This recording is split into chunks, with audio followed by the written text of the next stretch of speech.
grab around on the guy's hand. You can put a palm of your hand on his elbow.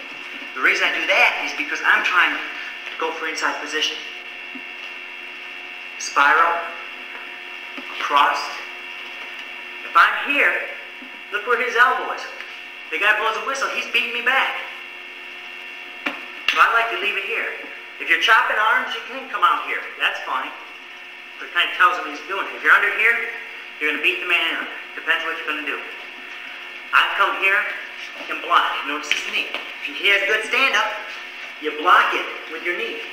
If it's an inside stand-up, you block it with your hand.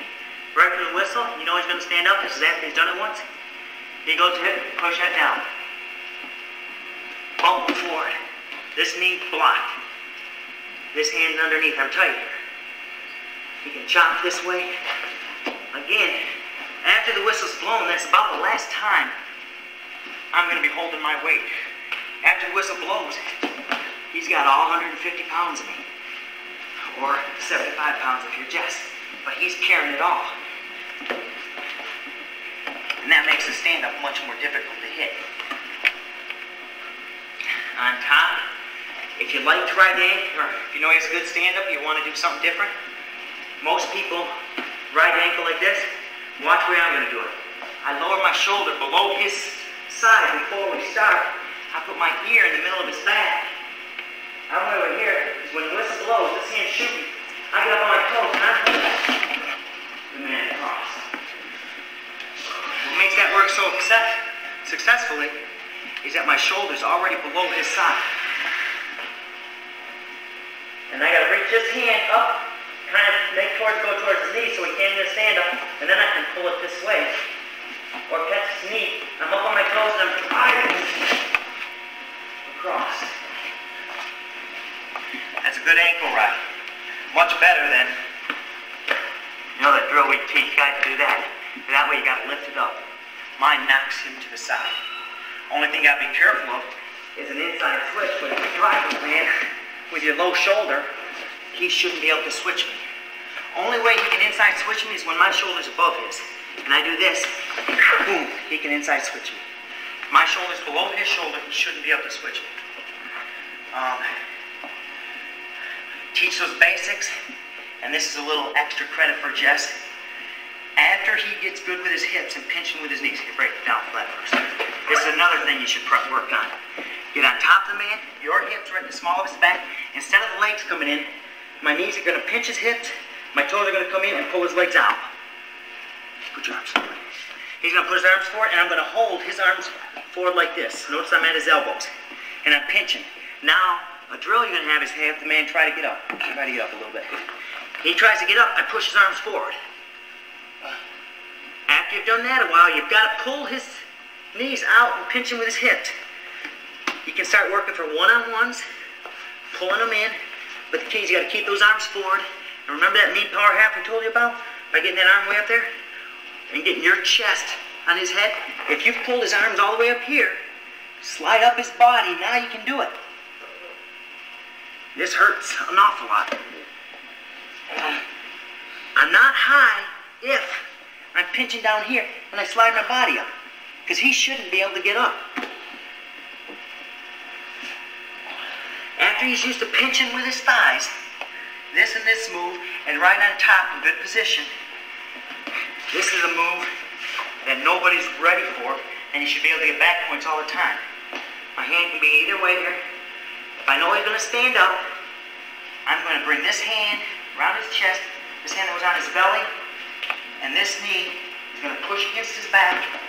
I'm lifting, and I'm pinching here. Remember I said I never like my hips below his? I don't, but this move works if you're pinching him, and you keep your hips higher than his. Even though they're not parallel to the mat, they should be higher than his, so he can't turn back into me. And you can grab his head or whatever, but you're going to pinch him, holding this arm up. Here, be careful not to turn down and you switch on it. We had a lot of success with this with Okie State because most people weren't ready for this. John Smith is great with it. He'll get way up on top of the guy, pull off the whistle, you'll see his leg up. See how I kick this leg all the way in? And I'm going to pinch. I don't know if you can figure 4, probably can't. But he just holds the man here, he's pinching. Might try to turn him. See, my leg is stopping him from turning back in. He may be able to get away, but he's got to go that way. And then you come up, and you should be in this position. Notice his knees didn't touch the mat. After the whistle, remember I said your weight should never touch the mat again? And then if you broke him down, you get one of those legs and his knees should never touch the mat that period.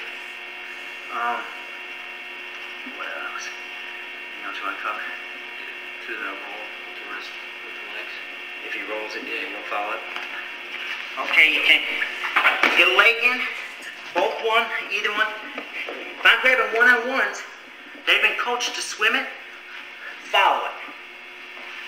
I've got his wrist, I loosen up a little bit. He's bringing it out here, when he brings it up, I follow. Remember I said your weight should never touch the mat again? And then if you broke him down, you get one of those legs and his knees should never touch the mat that period. What else? Anything else you want to cover? To the roll with the wrist, with the legs. If he rolls it, yeah, you'll follow it. Okay, you can get a leg in, both one, either one.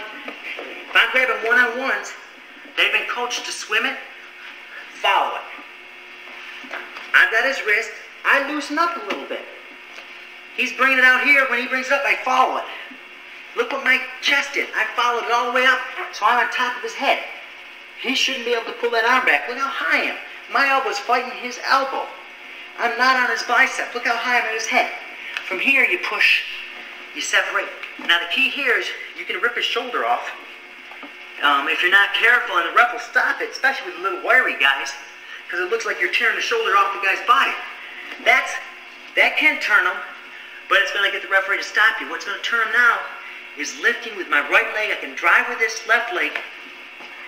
Remember that little drill I had you guys doing? This is it right here. You pull, you put it together. Look what I'm going to do with this hand. Am I on my elbow? Am I on my shoulder? I guarantee you guys will be. Because everyone falls under here. Up here. You got me way up here. If his elbows are underneath him, catch his elbow and your elbow. And then again, bring it forward this way. If he's hiding underneath there, you can come across with your elbow. The key to this move, I'm not in a match, my hips would be pushed in, I'd be lifting his leg. When I lift, I don't reach for his arm. I reach knowing that he's going to pop an arm forward. Which either one, usually it comes this one forward, he can catch it, you slam his head back down to the mat with your bicep. That's the only time you can play basketball and wrestling. Is when his head's up, after you got your arm, you put it back down. Again, he's clamming up, grab his head, pull it to the side. Take the leg out, get on the one leg. My hips into him, you make him squeal here. When you come over, you get him up in the air, then you put your hips in and you lift high. You come over. If you want, put your head down for just a second to grab his ankle. Then once you have his toes, try to scratch the back of his head with his toes. Some flexible guys it'll work on. What time is it? 6. 6, all right, I gotta go right now.